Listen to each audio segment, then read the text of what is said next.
இங்கே பாருங்கள் ஃப்ரெண்ட்ஸ், நம்ம இப்போ வந்து மயோனீஸ் செய்ய போகிறோம்.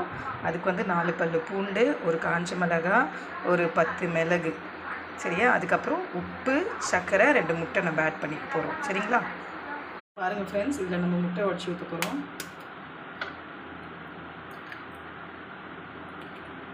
சரிங்களா?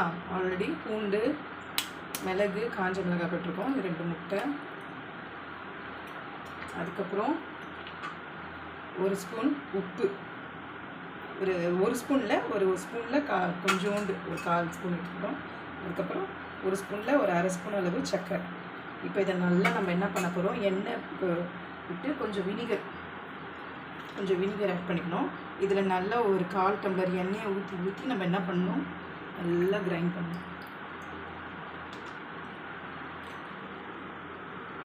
ஸோ இங்கே பாருங்கள் ஃப்ரெண்ட்ஸ், இப்போ வந்து மயோனீஸ் ரெடி ஆயிடுச்சு.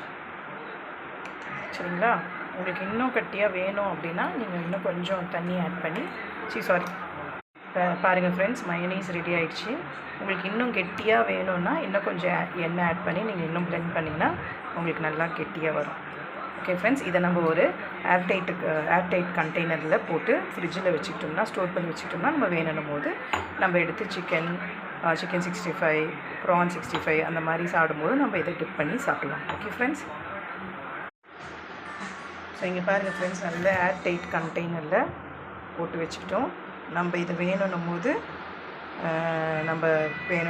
டிப் பண்ணி சிக்கன் 65 அந்த மாதிரி சாப்பிடும்போது நம்ம டிப் பண்ணி சாப்பிட்லாம். இப்போ நிறைய இடத்துல வந்து மயோனீஸ் வந்து பேன் பண்ணிக்கிறதுனால நம்ம ஹோம்மேட் மயோனீஸ் செஞ்சு சாப்பிட்டா நல்லது.